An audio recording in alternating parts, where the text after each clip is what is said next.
Programme हम लोग मेज़बान अहमद इमरान ख़ान हाजिर खिदमत है। ख़वातीन और हज़रात, हम सब ने सुना है मावां ठंडियाँ छावां और माँ की दुआ जन्नत की हवा, लेकिन उस माँ की तकलीफ़ का अंदाज़ा लगाइए कि जिसको उसी के पैदा किए हुए दो औलादों ने, दो बेटों ने हाथ पांव बांध के ज़िबाह कर दिया हो। ना सिर्फ ज़िबाह किया हो बल्कि ज़िबाह करने से पहले उसके जिस्म पे टोके के वार कर करके उसको तकलीफ़ पहुँचाई हो, उसको इज़ा दी हो।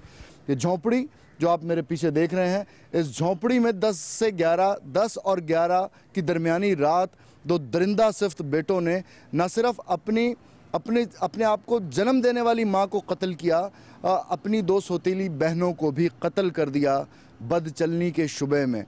ये इंसान इतना दरिंदा कैसे हो जाता है, ये एक बहुत बड़ा सवालिया निशान है। बिलखसूस उस वक्त जब हम देखते हैं कि इस झोंपड़ी के बैकग्राउंड में जो आपको इमारत नज़र आ रही है वो मस्जिद है, और मस्जिद के इस झोंपड़ी के मस्जिद की ऐन नाक के नीचे रात के टाइम इस तरह से एक इंसान का अपनी माँ और बहनों को कत्ल करना इंतहाई दर्दनाक दास्तान है। ये झोंपड़ी जो शायद आमना और मुकद्दस की जाए पैदाइश भी थी, मुकद्दर ने इसे उनकी मक्तल गाह भी बना दिया। कातिल बेटों और भाइयों ने तीनों के हाथ, पैर और मुंह बांधकर पहले मुकद्दस, फिर आमना और फिर माँ का गला काट दिया। झोंपड़ी में पड़ी चीजों पर खून के छींटे उनके कत्ल की दर्दनाक कहानी का मंजर बयान कर रहे थे। नाज़रीन, 10 बाय 10 की झोंपड़ी जिसके अंदर 5 फुट का इंसान खड़ा नहीं हो सकता। इस झोंपड़ी में दो दरिंदा सिफ्त बेटों ने अपनी माँ और बहन को गैरत के नाम पे कत्ल कर दिया। आपको मैं अंदर की कैफियत नहीं बता सकता।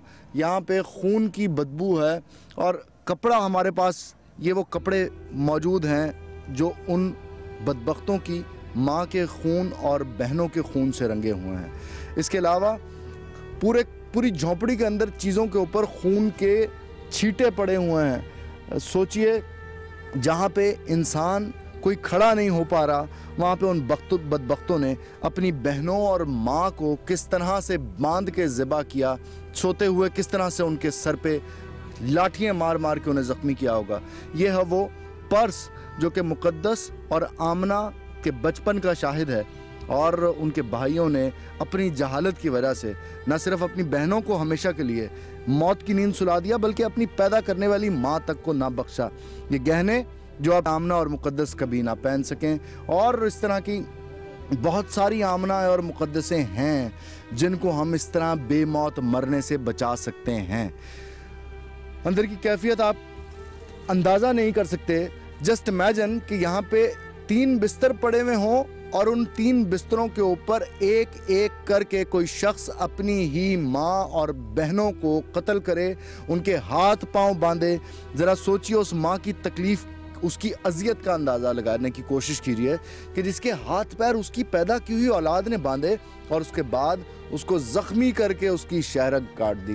ये दरिंदगी, ये बर्बरियत, ये इंसानी नहीं है। इस झोंपड़ी में मुफलिसी का ये आलम है कि कोई भी चीज़ आपको अप्रोप्रिएट नहीं दिखाई देगी जहाँ पे इंसानी ज़िंदगी मेयार तो छोड़ दीजिए, गुजार ले, बसर कर ले। इस मुफलिसी में घिरी हुई माँ और बहनों पे बदचलनी का इल्ज़ाम लगा के उनको कत्ल कर दिया गया। ये कौन सा मज़हब, ये कौन सी तालीमात और ये कौन सी गैरत है? ये बहुत बड़ा सवाल है हमारी सोसाइटी और हमारे हुक्मरानों के लिए। इस पेटी में आमना और मुकद्दस की माँ सुगरा बीबी ने अपनी बेटियों के लिए जहेज इकट्ठा किया था। ये देखिए, उनको क्या पता था कि वो उसी के पेट से पैदा हुए बेटे इस हद तक सफाक हो जाएंगे कि इसी पेटी के नीचे अपनी माँ को एक रात सोता हुआ लिटा के कत्ल करेंगे, और ना सिर्फ माँ को कत्ल करेंगे बल्कि उनके जहालत की आग उनकी सौतेली बहनों के कत्ल से भी नहीं बुझेगी।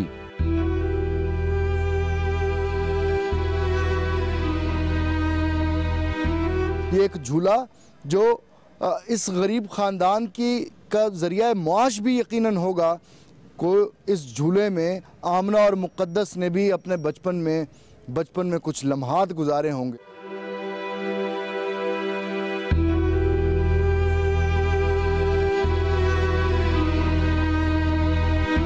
यहाँ पे इसी झोंपड़ी में रहने वाली वो सुगरा बीबी जिसको उसके बेटों ने कत्ल किया, इसी मोहल्ले में अपना पेट पालने के लिए लोगों के घरों में सफाई करती थी और उसके बिल्कुल नेबर में नेक्स्ट डोर नेबर हमारे साथ मौजूद हैं जिनके घर में वो सफाई करती थी। सुगरा, आपके घर से कब से सफाई कर रही थी आपके घर पे? मेरे घर में तो 1 साल से काम कर रही थी, लेकिन इधर 22 साल से वो मेरे साथ रहती है, क्योंकि हम शुरू से यहीं के रहने वाले हैं और शुरू से ही हमारे घर आना, हम बच्चे थे तब से हमारे घरों में आती है। हमारी शादियों के, मेरे भाइयों की शादियों के काम भी यही करती थी। उसके बेटों ने जो उसके ऊपर और उसकी बेटियों के ऊपर इल्ज़ाम लगाया, आप मोहल्लेदार हैं और आपका जीना मरना साथ हुआ है। देखिए, इल्ज़ाम मैं कहती हूँ ये जुल्म की इंतहा समझ लें आप, क्योंकि अगर वो गैरतमंद भाई थे तो लोगों के घरों में काम करने की उन्हें क्या ज़रूरत थी? 5 घरों में वो बच्चियाँ काम करती थी और सुगरा 5 घरों में काम करती थी। अगर वो इतने गैरतमंद थे तो अपनी बच्चियों को बाहर क्यों भेजते थे? और इनके लिए सारा दिन काम करके जो पैसे कमाती हैं वो इनके लिए लाती हैं पकाने के लिए। ये दोनों भाई क्या करते थे? ये कबाड़िए के पास, कबाड़िए के साथ काम करते थे। बिल्कुल, कभी एक की शादी कर दी इन्होंने, वो अपनी बीवी को लेके यहाँ से चला गया, उसने किराए पे मकान लिया हुआ है पीको रोड पे, लेकिन उसको इतनी गैरत नहीं कभी आई थी कि मैं अपनी माँ और बहनों को अपने घर में रखूँ। इनके घर में लड़ाई झगड़ा होता रहता था? हाँ, लड़ाई मैं ऊपर से देखती थी। मैंने शहजाद को भी हटाना कि देखो तुम्हारी बहनें हैं, तुम क्यों बाजी, ये ठीक नहीं है। मैंने कहा तुमने अपनी आंखों से कभी इनको देखा ऐसी हरकत करते हुए? तुम हर वक्त घटिया इल्ज़ाम लगाते हो। अच्छा, जिस रात ये कत्ल हुआ, रात के वक्त यकीनन कत्ल से पहले उन्होंने उनको अजियत भी दी, टोकों से वार भी किया। रात के वक्त तो सन्नाटा भी होता, आपको कोई आवाज़ नहीं आई? नहीं, मैं ना 10 बजे 11 बजे यहाँ मैं एक दफ़ा लाश भी ऊपर से नीचे देखती हूँ कि इनके घर में कोई लड़ाई तो नहीं हो रही। मैंने देखा, मुझे आवाज़ नहीं, अंधेरा था और 1 बजे तक मैं जागती रही हूँ। फिर भी मुझे मेरे जहन में ना ऐसे कुछ खटक रहा था, जैसे था ना कि ये कहीं शहजाद वगैरह मार ना दें, क्योंकि उन्होंने 2 महीने पहले धमकी दी थी कि बाजी इन तीनों को मैंने मार देना है। अच्छा, आपके सामने? मेरे सामने, और इस जगह पे उसने धमकी दी थी। वो रात जब कत्ल किया उन जालिमों ने अपनी माँ और बहनों को, आपको बिल्कुल आवाज़ नहीं आई, बिल्कुल शुबा भी नहीं हुआ, जबकि आप कह रही हैं कि आपका दिल वैसे ही खटका था, कुछ वसवसा था? मुझे शुबा हुआ है थोड़ी देर पहले ना, उनके मियाँ ने ना मेरे मियाँ का नाम भी शहजाद है, मेरे मियाँ से कहा कि भाई शहजाद, हमारे घर में ये लड़ाई पड़ी हुई है, तुम लोग ना इसको समझाओ मेरे बेटों को। तो मेरे मियाँ ने कहा मैं अभी दुकान से आया हूँ तो मैं सुबह ये मसला तुम्हारा हल करवाऊँगा। लेकिन सुबह तो हम जब उठे हैं तो उसने कत्ल कर दिए हुए थे। उसका जो सुगरा का मौजूदा शौहर था शाबान, अभी भी है? शाबान, हाँ है। उसका वो क्या करता था और उसका रवैया क्या था इस सारे के सारे फसाद को लेके? वो उसका रवैया तो अपनी बच्चियाँ, ये 2 बेटियाँ उसमें से थी, ये जो अब रहता है ना इसका शौहर, ये 2 बेटियाँ थी, लेकिन वो इन बेटियों से बड़ा प्यार करता था। फेरी वगैरह लगा लेता, थोड़े बहुत पैसे ले आता था बस। लेकिन ये जो 5 घरों में काम करके जो पैसे लेके आती थी, 5 घरों में से काम करके लेके आती थी। 2 बेटों ने अपनी माँ को बांध के, जिस माँ ने उन्हें पैदा किया, बांध के पहले टोकों के वार से जख्मी किया, उसके बाद शहरक काट के कत्ल कर दिया। औलाद ऐसा कर सकती है? नहीं, ऐसा तो दिन नहीं बख्शा जाएगा। अल्लाह वो तो दरिंदा है जिन्हें माँ का गला कटा है। माँ ने तेन किस तरह पाला देखो। नाजरीन, इस झोंपड़ी की मक्तल गाह में 2 बेटों ने अपनी माँ को कत्ल किया और यहाँ से चंद फुट के फासले पे वो दोनों नासूर, जिस शख्स के पास मुलाजिम थे, वो हमारे साथ यहाँ पे मौजूद हैं इस क्राइम स्पॉट पे, इस क्राइम सीन पे। इब्राहिम साहब इनका नाम है। इब्राहिम साहब, ये लड़के आसिफ और शहजाद आपके पास कब से मुलाजमत कर रहे थे? 3 साल हो गए। 3 साढ़े 3 साल से।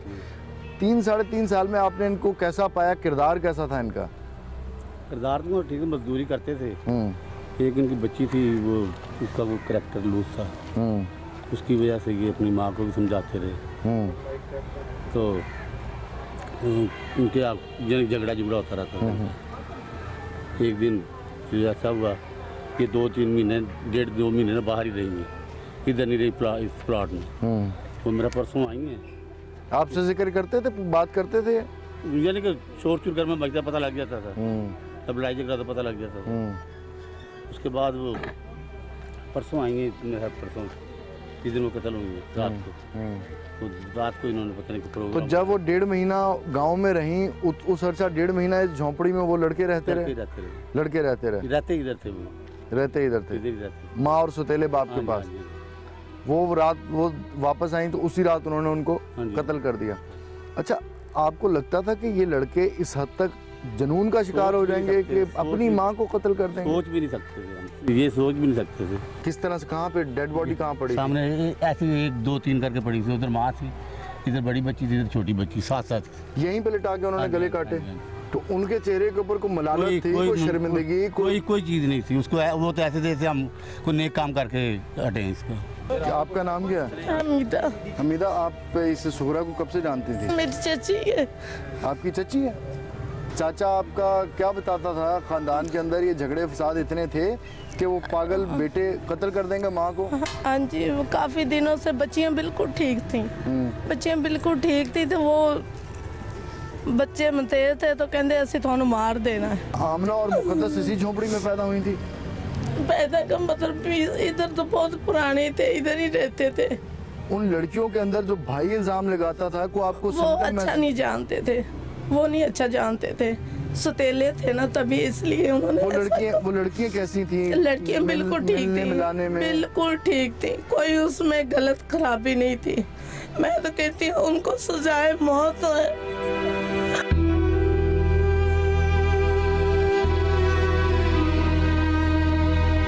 और बेटियों को कत्ल की जाने वाली ये झोंपड़ी, इससे 15 फुट की दूरी पे यहाँ पे मस्जिद है और मस्जिद के खतीब इसी इमारत में रिहाइश पजीर हैं। उनसे भी जानने, उन्हें भी बुलाने की और बात करने की कोशिश करते हैं।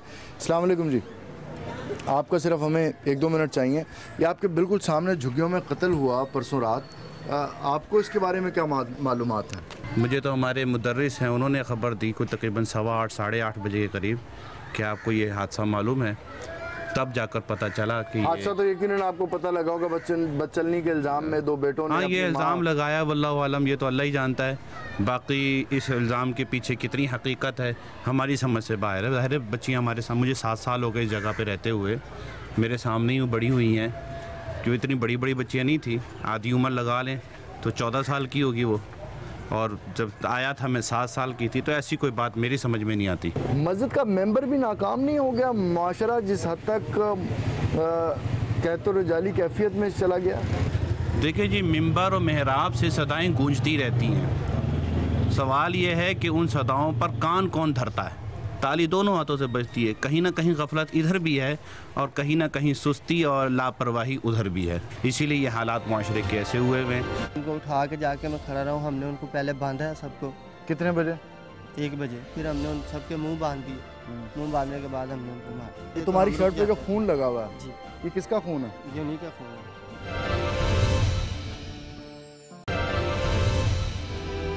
इसी दौरान सुगरा बीबी का चौथा बेटा झोंपड़ी से 3 चारपाइयाँ लेने आया, जिससे हमें पता चला कि इन चारपाइयों पर वो मुर्दा खाने से अपनी माँ और बहनों की लाशें लेकर जाएगा और उसका पूरा खानदान वहाँ मौजूद है। ये जानकर हमने भी फौरी तौर जिना अस्पताल के मुर्दा खाने का रुख किया और वहाँ पर हमारी सुगरा बीबी के शौहर और रिश्तेदारों से जो बात हुई, इससे कहानी में एक नया इंकशाफ हुआ।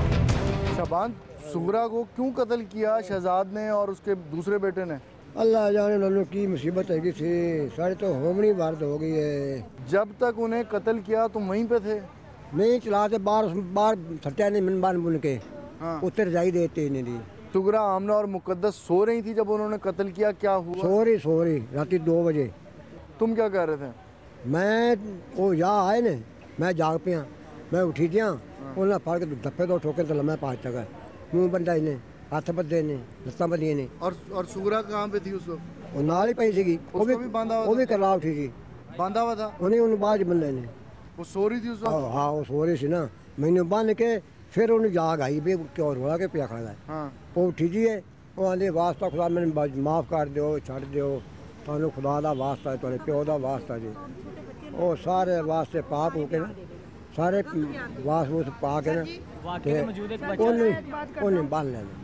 उस औरत की इतनी ऊंची आवाज़ है कि आवाज़ बोले ना जोर से तो दूसरे गेट पे आवाज़ उसकी सुनी। ये कहता है कि उसने रोड़ा पाया था, किसी आदमी ने सुना नहीं। ये गलत बकवास कर रहा है, ये मिली भगत है। इसने नशा दिया है, बच्चियों को सुला करना, इसने छुड़ा फिरवाया। तो 1.5 महीने लेके उन्हें छुपाता रहा है। नहीं, झूठ बोल रहा है। अगर छुपाता तो कुछ ना कुछ तो हमें भी पता चलता ना कि हमें हमारी यहाँ बच्चियाँ हैं। मुझे वजह अपनी बेटियाँ क्यों मरवाएगा? ये इससे पूछो क्यों मरवाएंगे, इससे पूछो ना। इससे ये तो बात मैं कह रहा हूँ कि कोई बेटी मरवाएगा, ये जो रिश्तेदार तुम्हारे पर, लेकिन कोई बेटी मरवाएगा अपनी। लेकिन रात के 2 बजे तुम्हारी बेटियों को ज़िबा कर रहा है कोई तुम्हारे सामने। तुमने निकलने की कोशिश नहीं की, तुमने शोर नहीं मचाया। मैं तो बाहर बांधा पिया थी, मैं छोड़ के जाऊंगा। तुम्हें क्यों नहीं मारा? ये नहीं पता है। ये बताओ, जब सुगरा को वो मार रहे थे तो सुगरा के आखिरी अल्फाज क्या थे? और बताइए कि मैंने माफ़ कर दो। तुम्हारे साथ उनका रिश्ता कैसा था? मेरी माँ मेरे घर ही है। नहीं, तुमसे प्यार और- करते थे? और कोई रिश्ता सौतेले नहीं। बाप वाली को नफरत तो नहीं थी रिश्ते नहीं में? नहीं नहीं नहीं, नफरत कर देगी। जब वो अपनी माँ पे और बहनों पे इल्जाम लगाते थे तो तुम क्या कहते थे? मैं कहता भी ना लाया करो बस, और मैं की कहना, बोल नहीं है ना भी ना लाया करो, ऐसी जी गल ना की करो। घर में वो उनके इल्जाम से लड़ाई झगड़ा होता था, उससे तुम उकताते नहीं थे? तुम्हें गुस्सा नहीं चढ़ता था? गुस्सा लगता सी मैनू, मैं मना करता सी ना लड़ाई की करो। तुम्हें इतने साल वो तुम्हारे साथ रहे, हाँ। रिश्ते में कोई तलखी भी नहीं थी, प्यार मोहब्बत भी ऐसी था जैसे बाप और बेटे के दरमियान होता है, तुम्हें अंदाज़ा क्यों नहीं हुआ कि वो इस हद तक चले गए? जबकि मोहल्लेदारों से हमने बात की है, वो कह रहे हैं कि वो लड़के अपनी माँ को धमकी दे चुके थे 1.5 महीना पहले। उन्होंने मैंने तो सही नहीं कहा। तुम्हें नहीं पता? मुझे नहीं बताया। पूरे मोहल्ले में पता लग गया, तुम्हें नहीं पता? मुझे नहीं बताया उन्हें, वो छुपा लेंदी सी, वो छुपा लेंदी सी। अच्छा, उन्होंने कत्ल कर दिया, अब डेड बॉडीज पड़ी हैं, फिर तुम्हारे हाथ पैर खोले, हाँ, फिर क्या कहा तुम्हें? उन्होंने कहा जा थाने लगा जा जाकर थाना लगा। कितने बजे का टाइम था? 2 बजे 3-4 बजे का। फिर तुमने क्या किया? चौकी गया मैं। चाय कहाँ से पी थी? उधर होटल खुला सीगा ना, चौकी के साथ जाते हुए? हाँ जी, ठीक है। चाय पी के तो मगा लगा गया और चौकी गया मैं, बंदा कोई नहीं है। कितने बजे तुम चाय पी के चौकी पहुंचे? वो मेरे को टाइम थोड़ा है सी। तुम्हारी बेटियां कत्ल हुई हुई थी, अंताजे जगह तुम्हारी जवान जहान बेटियां और बीवी कत्ल हुई थी, और तुम वहाँ पे फौरी चौकी पहुँचने की बजाय रास्ते में चाय क्यों पीने बैठ गए? चौकी चो हो के तो आके चाय पीती मैं। तुम बाप हो ना? हाँ जी हाँ जी। तो बाप का को दुख को दर्द को तकलीफ तो होती है ना कि मेरी औलाद को काट दिया किसी ने, गर्दन काट दी। हमारी बहन है कि हमें दुख होता है तो इसको नहीं होता। इन जड़े बेटियों ने इन्हों नहीं दुख होता। सुगरा तुम्हारी बहन? हाँ जी, सगी बहन है, मैं छोटी है। तुम्हारा नाम क्या है? मेरा नाम जी गफूर है। गफूर, ये बताओ कि सुगरा कब से शाबान के साथ रह रही थी? ये 2 बच्चियां ही हैं। इसके बारे में क्या वो बताती थी तुम्हें, उसके दुख सुख जो थे, जो गुर्बत थी? भाईजान मैंने उन्हें कोई गल नहीं दसी, जब मैंने पता होंदा ना तो मैं उन्हें आने नहीं देता, मैं उन्हें तू इत्थे आ जा, पाक पता नहीं। कभी उसने तुम्हें बताया कि तो उसके बेटे उसको कत्ल करना चाहते हैं? नहीं, हमें कोई पता नहीं। मैं झूठ बोले, मैंने पता है, इन सारा पता है कि इन रहने वाला सारा काम है। मुझे ये बताओ कि वो जो उसके बेटे बदचलनी का इल्ज़ाम सुगरा के ऊपर लगा रहे थे, हमने जो मोहल्लेदारों से बात की उन्होंने कहा उसके अंदर कोई ऐसा ऐब नहीं था। नहीं जी, ऐसा ऐब है ही नहीं सी, ना मैं ना हमें पता है। नाज़रीन, मकतूला सुगरा के करीबी रिश्तेदारों को कभी यकीन है कि उसका शौहर शाबान उसके कत्ल में मुलव्वस है और वो हमारे साथ मौजूद हैं, पूरी फैमिली। आपको क्यों ये शक पड़ता है कि शाबान इस कत्ल में मुलव्वस है? ਇਹ ਥਾਣੇ ਦੇ ਬਿਆਨ ਜਿਹੜੇ ਹੈਗੇ ਨੇ ਇਹਨਾਂ ਦੇ, ਉਹ ਤੋਂ ਸਾਨੂੰ ਸਬੂਤ ਹੁੰਦਾ ਹੈ ਕਿ ਥਾਣੇ 'ਚ ਕਹਿ ਰਹੇ ਵੀ ਜਦੋਂ ਉਹਨਾਂ ਨੇ ਕਤਲ ਕੀਤਾ ਸਾਨੂੰ ਚਾਰਾਂ ਨੂੰ ਉਠਾ ਲਿਆ, ਤੇ ਹੁਣ ਬਾਅਦ ਇੱਥੇ ਆਦੇ ਉਹਨਾਂ ਦੇ ਬਿਆਨ ਇਹ ਹੈਗੇ ਨੇ ਵੀ ਮੈਨੂੰ ਉਹਨਾਂ ਨੇ ਬੰਨਿਆ ਹੋਇਆ ਸੀ। ਦੂਜੀ ਗੱਲ ਹੈ ਕਿ 1 ਵਜੇ ਦਾ ਵਾਕਿਆ ਹੈ, 7 ਵਜੇ ਜਾ ਰਿਹਾ ਥਾਣੇ, ਇਹਦਾ ਕੀ ਕੰਮ ਹੈ? ਜਦੋਂ ਉਹਨਾਂ ਨੇ नाश्ता करके जा रहे से वो ये देखें कि वो सगी माँ को मार रहे हैं और ये उनका सौतेला बाप है, उनको छोड़ रहे हैं और इनको इत्मीनान से गया है और नाश्ता करके गया। ये बताएं, अभी कुछ देर पहले आपने जिक्र किया बेहोशी की चीज़ इसने कोई मिलाई खाने में? नहीं, ਉਹ ਤਾਂ ਸਾਡਾ ਗੈਸ ਹੈ ਨਾ, ਜੇ ਕੋਈ ਮੈਡੀਕਲ ਰਿਪੋर्ट ਆਵੇਗੀ ਤੇ ਸਾਨੂੰ ਪਤਾ ਲੱਗੇਗਾ ਵੀ ਇਹਨੇ ਬੇਹੋਸ਼ੀ ਦੀ ਦਵਾ ਦਿੱਤੀ ਨਹੀਂ ਦਿੱਤੀ। ਜੇਕਰ ਨਹੀਂ ਦਿੱਤੀ ਤੇ ਫਿਰ ਤਾਂ ਪੱਕਾ ਤਾਂ ਵੀ ਸਬੂਤ ਹੁੰਦਾ ਵੀ ਬੇਹੋਸ਼ ਨਹੀਂ ਹੈਗੀ ਤਾਂ ਸਾਰੇ ਉੱਠ ਪਏ ਸੀ। एक बाप कैसे मरवा सकता है अपनी औलाद को? ਜੇ ਇਹਦੇ ਤੋਂ ਪੁੱਛਣ ਇਸ ਚੀਜ਼ ਦਾ ਤਾਂ ਸੀ ਨਾ ਵੀ ਪੁਲਿਸ ਵਾਲਿਆਂ ਦਾ ਰਿਮਾਂਡ ਲੈਣਾ, ਸਾਰਾ ਕੁਝ ਦੱਸੇਗਾ ਕਿਸ ਵਜ੍ਹਾ ਤੋਂ ਮਰਵਾਇਆ। इसके पसे पर्दा क्या बात है वो शबान ही जानता है बेहतर। नाज़रीन, अभी तक की तहकीकात जो हमारे सामने आई हैं, इस मोड़ पे इस कत्ल की, तहरे कत्ल की जो कहानी है उसने एक नया रुख ले लिया है, जहाँ पे मुद्दई शाबान जो मकतूला है उसके करीबी रिश्तेदारों की तरफ से उस शख्स के ऊपर भी शक किया जा रहा है। अब क्या वो वाकई इस कत्ल में मुलव्वस है या नहीं, ये तो पुलिस की इन्वेस्टिगेशन से ही पता चलेगा।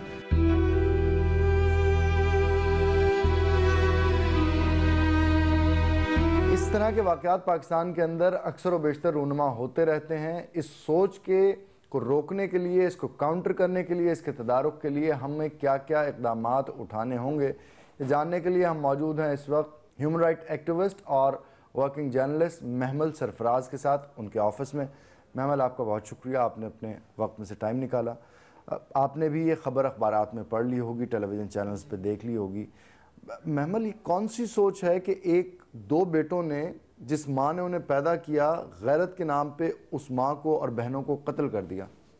देखिए, पाकिस्तान के अंदर जो है हमारी सोसाइटी, अगर आप अभी देखें वर्ल्ड इकोनॉमिक फोरम का जेंडर गैप का इंडेक्स आया था, उसके अंदर हम तीसरी दफ़ा जो है हम सेकंड लास्ट नंबर के ऊपर, यानी इस तरह 141 थे आउट ऑफ 142। तो उसके अंदर ही पता चल जाता है कि औरतों के खिलाफ डिस्क्रिमिनेशन कैसे हमारी पूरी सोसाइटी में, हमारे मुल्क में, स्टेट लेवल से लेकर आपकी प्राइवेट ज़िंदगी तक सब कुछ में होती है। ये जो गैरत है, ये वो समझते हैं ये एक कल्चरल चीज़ भी। दूसरी, हमारी सोसाइटी एक पेट्रियार्कल सोसाइटी, एक मिसोजिनिस्ट इस किस्म का हमारा माइंड सेट है हमारे यहाँ के आदमियों का, कि वो समझते हैं कि हम कुछ भी करेंगे औरतों के साथ तो we can get away with it. और देखें, ऑनर किलिंग हो जाए या इस तरह के और जो क्राइम्स होते हैं, उसके अंदर किसास और दियत लॉ की वजह से ये एक्चुअली जो है इनको सज़ा नहीं मिलती। अब जो ये आप इन दो भाइयों का वाक़या बता रहे हैं जिन्होंने अपनी माँ को भी मारा और अपनी स्टेप सिस्टर्स को भी कत्ल किया, तो ये लोग जब इनका जो स्टेप फादर है, जो कि सुनने में आ रहा है कि वो क्योंकि मुद्दई है इसके अंदर, तो अगर उसने इनको किसास और दियत लॉ में छोड़ दिया तो फिर तो ये 3 खून भी कर लिया और 3 खून माफ़ भी हो गए इनको। ये जो सारी चीज़ें, एक तो औरत की इज्जत करना हमारी सोसाइटी के अंदर वो नहीं सिखाया जाता, दूसरा ये है कि जो हमारे लॉज भी हैं वो औरतों के खिलाफ भी जाते हैं। मुझे ये बताइए, इसके अंदर 2 चीज़ें इन्वॉल्व हैं डायरेक्टली, एक आपकी स्टेट, आपकी सोसाइटी, और दूसरे वो इंडिविजुअल जो कि इस किस्म के केसेस के थ्रू कानून हाथ में लेते हैं। How to tackle with these 2 things? देखिए, एक तो आपको अपने एजुकेशन के अंदर, यानी कि जो आपकी पढ़ाई लिखाई उसके जो सिलेबस है उसको आपको बदलने की सख्त ज़रूरत है। उसके अंदर जो है, और स्कूल लेवल से, यानी कि क्योंकि बच्चा 2 जगहों पे ज़्यादा सीखता है ना बचपन में, तो या वो अपने घर से वैल्यूज़ लेता है या फिर वो अपने स्कूल से जो है टीचर्स से सीखता है। जब आपके टीचर्स की इस किस्म का जहनीत होगी कि जी हाँ, औरतों को मारना पीटना ठीक है, या गैरत एक बहुत बड़ी चीज़ है, अगर कुछ हो गया तो वो नाम, मतलब सिर्फ औरत के ऊपर ये क्यों आता है कि उसने हमारी नाक कटवा दी, ये क्या बात हुई? आदमी भी अगर कोई गलत काम करता है तो उसके ऊपर तो नहीं। और फिर ये कि कानून अपने हाथ में लेना, वो उसकी जो वजह है वो वहाँ स्टेट लेवल भी आ जाता है कि जब आप कानून अपने हाथ में लेते हैं और फिर भी या तो आप पकड़े नहीं जाते, और अगर आप पकड़े, ये हमने टेररिज्म केसेस में भी देखा है, ये हमने और भी बहुत से ऐसे केसेस, ऑनर किलिंग, ब्लास्फेमी में, बाकी सब में, कि लोग कत्ल कर देते हैं लेकिन उनको कोई सज़ा नहीं होती। ऑनर किलिंग क्या फिनोमेना है जिसकी वजह से इतनी ज़्यादा किलिंग हो रही है? जैसे आपने कहा 400-500 तो रिपोर्टेड केसेस हैं। How to tackle with honour killing phenomena? देखिए, इसके अंदर जो है स्टेट को बिल्कुल सामने आकर ये कहना चाहिए कि अगर इस तरह की कोई भी चीज़, और देखिए प्राइवेटली बहुत होता है ये, ना सिर्फ रूरल एरियाज़ में, अर्बन एरियाज़ के अंदर भी होता है, जिरगे बिठा देते हैं या आपस में बैठ के कोई, किसी ने कुछ किया, अच्छा किसी ने पसंद की शादी कर ली, उसके ऊपर, हाँ जी पंचायत, उसके ऊपर जी मार दिया जाता है पसंद की शादी के ऊपर। ये इस तरह की चीज़ में कोई रोकता नहीं, इर्द गिर्द लोग बैठे देख रहे होते हैं, पुलिस इंक्लूडेड, और वो कुछ एक्शन नहीं लेते, FIR नहीं दर्ज होती कि यह आपके घर का मामला है। तो पुलिस के जो पुलिस रिफॉर्म्स हैं वो बहुत ज़रूरी है, पुलिस की ट्रेनिंग बहुत ज़रूरी है, फिर उसके बाद आपकी प्रोसिक्यूशन इस तरह की होनी चाहिए कि वो इन लोगों को, they should not get away with murder. महमल, आपने अपने कीमती वक्त टाइम दिया, बहुत शुक्रिया आपका। उनको उठा के जाके मैं खड़ा रहा हूँ, हमने उनको पहले बांधा है सबको। कितने बजे? 1 बजे। फिर हमने उन सबके मुँह बांध दिए, मुँह बांधने के बाद हमने उनको मारा। तुम्हारी शर्ट पे जो खून लगा हुआ है जी, ये किसका खून है? ये उन्हीं का खून है।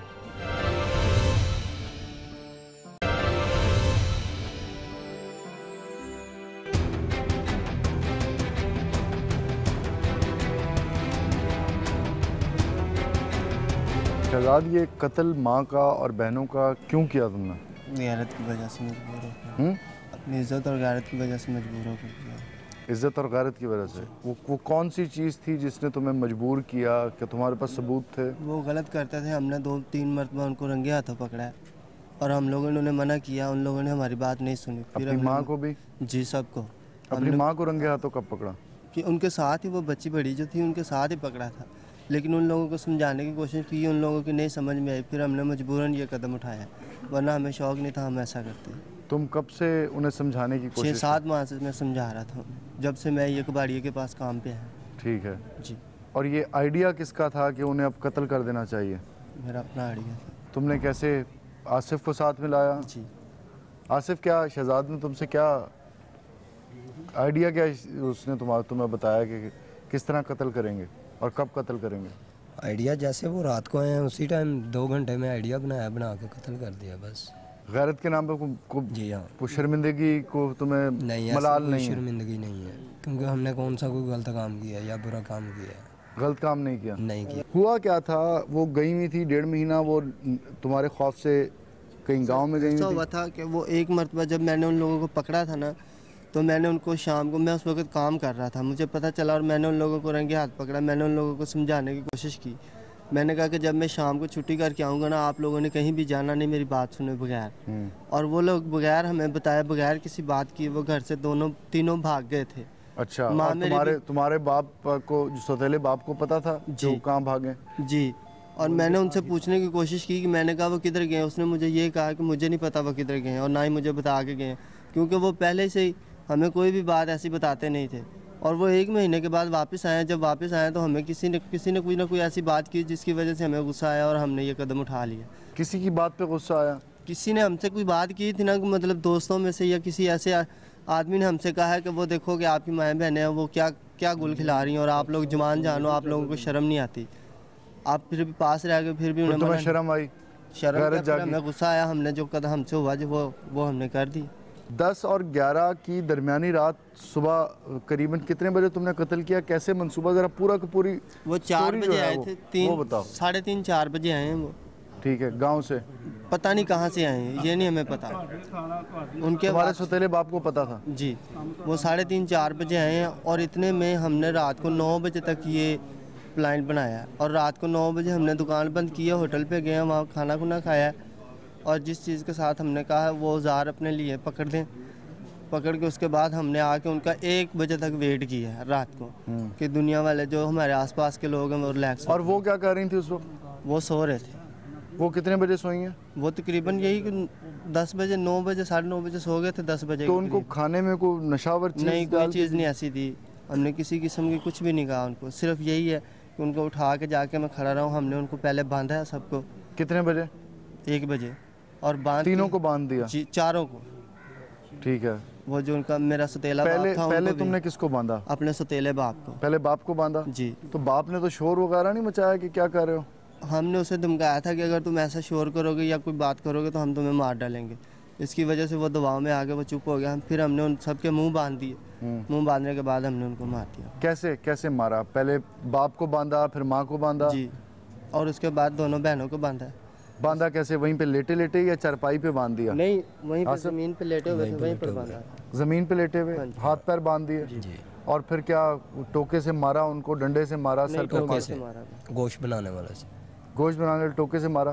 कहाँ पे? पहले कहाँ ज़रब लगाई?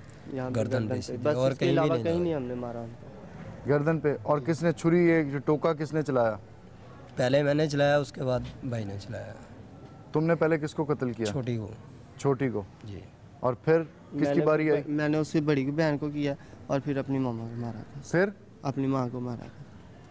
अपनी माँ को मारा? उस माँ ने तुम्हें 9 महीने पेट में रख के पैदा किया। तुम्हें जब वो उसको तुम कत्ल कर रहे थे, उसका गला काट रहे थे, वो तड़प रही होगी, यकीनन इल्तिजाएं कर रही होगी। तुम्हारे दिल में कोई रहम नहीं आ रहा था माँ के लिए? रहम आया था, लेकिन जब हमने अपनी इज्जत की तरफ देखा फिर नहीं आया। इज्जत की वजह से? आसिफ, तुम्हें नहीं को तड़पती हुई बहन? कोई रहम नहीं आया? भाई जो कह रहे हैं सही कह रहे हैं। कत्ल करके तुम मुतमईन हो? ज़ाहिर है, जब कर लिया तो मुतमईन ही है। उस औरत को जिसने तुम्हें अपने पेट में रख के पैदा किया, तुम होशो हवास में हो? सर वो गलत कर रहे थे ना, पेट में उन्होंने रखा। हम ये बात तस्लीम करते हैं कि वो हमारी माँ है, लेकिन उन्होंने गलत किया। जब तुम्हें इज्जत जो है तुम्हें ज्यादा प्यारी थी। मुझे बताओ, माँ और बहनें दूसरों के घरों में बुरे से मना करते थे। तुम्हारी शर्ट पे जो खून लगा हुआ है, ये किसका खून है? ये उन्हीं का खून है। माँ का खून है? जी, माँ का और बहनों का। गैरत की जहाँ तक बात है तो गैरत का तकाजा तो ये था कि अपनी माँ और बहन को तुम किसी छत के नीचे तो एटलीस्ट रखते। भाईजान, एक दफ़ा नहीं को 10 दफ़ा उन्हें मकान लेके दिया है। 10-10, 20-20 हज़ार रुपया उनके पीछे उजाड़ा है, वो नहीं रहे कमरों में। 10 और 11 की दरमियानी रात तुमने कत्ल कर दिया तीनों को। अब तुमने क्या किया? बाप के हाथ पैर खोले? हाँ जी। उसको क्यों छोड़ दिया जबकि वो उनके साथ मिला हुआ था? उसको अगर मार देते तो फिर उन्हें कौन संभालता? किन्हें संभालता? जो जिनको हमने मारा था। हमने कहा था कि ये इनकी लाशें संभाल लेगा, बस। हमें तो पता था कि हमें बाद में पुलिस ने पकड़ के ले जाना है। तुम कहते हो कि वो उनके साथ था, मतलब वो भी बेगैरत था? उसको तुमने छोड़ दिया पुलिस को बुलाने के लिए? तुम्हें पता तुम क्या कह रहे हो? पैदा की हुई माँ को तुमने मार दिया, तुम्हारी गैरत इतनी मुश्तिल हुई कि माँ और बहनों को कत्ल कर दिया, बाप को छोड़ दिया पुलिस के। मंसूबा क्या था तुम्हारा, प्लान क्या है? बाप भी तुम्हारा सुतेला बाप भी इस मंसूबे में शामिल था? नहीं, हम दोनों भाई हैं बस। तुम उसकी बेटियों और बीवी को कत्ल करने लगे थे और उसने शोर में ना मचाया? हमने उनका मुंह बांध दिया था। वो 10 बाय 10 की झुग्गी जिसमें रात के कितने बजे तुमने ये सारा, 1 बजे के बाद? हाँ जी, 1 बजे तुमने सारी कार्रवाई जो शुरू की, तो किसी एक मोहल्ले वाले को आवाज़ नहीं निकली क्या? किस तरह से आवाज़, चीखें तुमने किस तरह से कंट्रोल की? सर उनके मुंह पहले, सबसे पहले हमने उनके मुंह बांध दिया थे कपड़ों के साथ अच्छी तरह से दबा के, कि किसी की आवाज़ ना निकले। जब तुमने उन्हें बांधा तो उन्हें पता लग गया था कि अब तुम लोग उनको कत्ल करने लगे हो? पता नहीं, लग ही गया होगा उनको। नहीं, वो रोई, चीखें मारी? हाँ, बस एक ही चाहिए थी जो बड़ी वाली थी, उसके बाद किसी ने, मैंने उसके मुंह पे हाथ रख दिया था बस। हाँ, बचने की कोशिश नहीं की? जाहिर सी बात है, वो तड़प रहे थे, छूटने की कोशिश कर ली थी, लेकिन हमने नहीं छोड़ा बस। तो जब वो तड़प रही थी बहन तुम्हारी, माँ तुम्हारी, तुम्हें रहम ही नहीं आया एक दफ़ा भी कि यार इसको, ये हमारी बहन है, हमारी सौतेली सही लेकिन इंसान सही, इंसान तो है सबको, लेकिन हमने गैरत के हाथों मजबूर होकर जो हमसे गुजारा हुआ हमने वो कर दिया बस। अब तुम क्या समझते हो, तुम्हें क्या सज़ा होनी चाहिए और क्या तुम सज़ा के लिए तैयार हो ज़हनी तौर पर? देखो सर, जो भी हुआ है, चाहे वो दुनिया के लिए अच्छा हुआ है या गलत हुआ है, जो हमारे जहन ने किया हमने अपनी गैरत के और इज्जत के हाथों मजबूर होकर कर दिया। उनके नसीब उनके साथ थे, हमारे जो नसीब है वो हमारे साथ होंगे। तुम्हें मौत की सज़ा होती है तो तुम जस्टिफाइड होगे? कोई बात नहीं सर, मैंने गलती की है जब, तो फिर उसकी सज़ा तो भुगतनी पड़ेगी मुझे, वो तो मैंने भुगतनी है बस। अच्छा, तुम्हें क्या लगता है, माँ को कत्ल करने के बाद कुछ जीने की ख्वाहिश, रमक बची है ज़िंदगी में? सर जो भाई कह रहे हैं वो बिल्कुल ठीक कह रहे हैं। भाई तो सही कह रहे हैं, भाई को छोड़ दो ना, अब तुम अपनी बात करो। नहीं। क्या नहीं? जीने की ख्वाहिश रखेंगे अगर ज़िंदगी बची तो। हाँ। नहीं बची तो कोई बात। जब तुम इस माँ के पास आके रहना शुरू हुए तो मुकद्दस और आमना कितनी थी, पैदा हो गई थी? नहीं, उसके बाद पैदा हुई है। मतलब उनका बचपन तुम्हारे गोद में गुजरा? जी। तो कत्ल करते हुए तुम्हें वो उनका बचपन भी नहीं ख्याल आया? तो सर जब उनको हमारी इज्जत का ख्याल नहीं आया तो हमें उनका कैसे आएगा?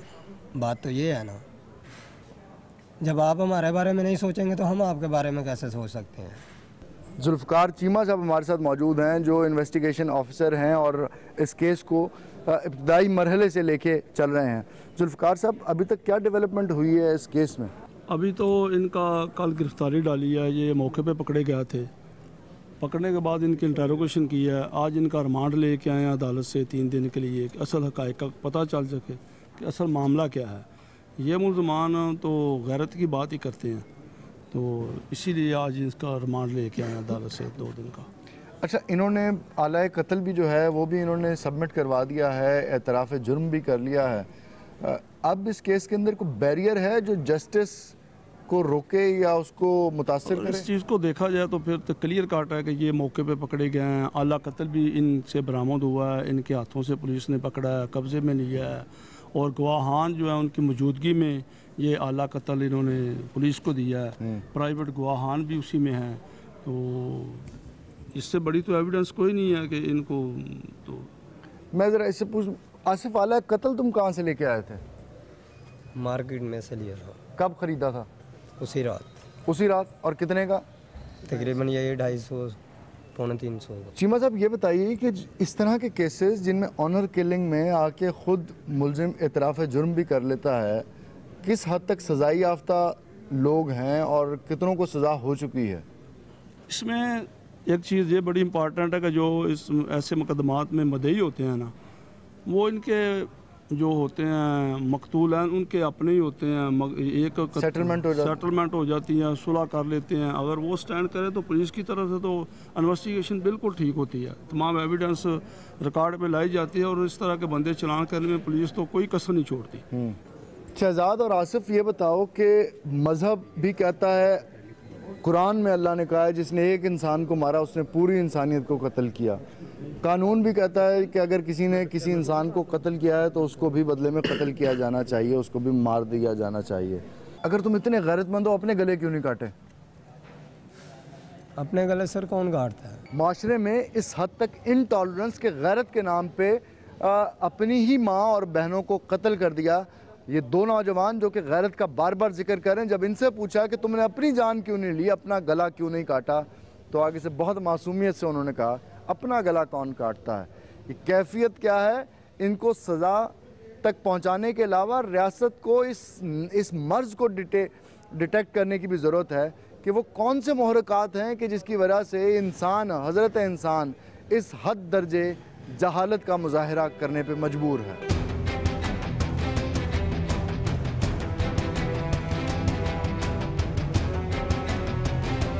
नाज़रीन, प्रोग्राम आपने मुलाहिज़ा किया जिसके अंदर आसिफ और शहजाद की वो जुल्म की कहानी जो कि उन्होंने रकम की अपनी माँ और दो सौतेली बहनों के कत्ल से, हमने इस प्रोग्राम में आपके सामने रखी और इसके मुख्तलिफ पहलू जो कि हमारी नज़रों से ओझल थे वो भी हम सामने लाए। हमने अपनी ज़िम्मेदारी, अपने पेशा वाराना ज़िम्मेदारी पूरी की। अब रियासत और अदालती निज़ाम जो कि इस मुल्क के अंदर नज़्म व नस्क को और पूरे मामलात को चला रही हैं, उनकी ज़िम्मेदारी सबसे ज़्यादा बढ़ जाती है। अगर हमारा अदालती निज़ाम इसी तरह जस्टिस बाँटता रहा तो पता नहीं कि जहनी नासूर कौन कौन सी शक्ल इख्तियार करके हमारी कौम के चेहरे को मस्क करता रहेगा। प्रोग्राम आपने मुलाहिज़ा किया, इस प्रोग्राम का फ़ीडबैक हमें देना ना भूलिएगा। प्रोग्राम हम लोग की पूरी टीम और मेज़बान अहमद इमरान ख़ान को लाहौर से इजाज़त दीजिए। अल्लाह ने के बाद।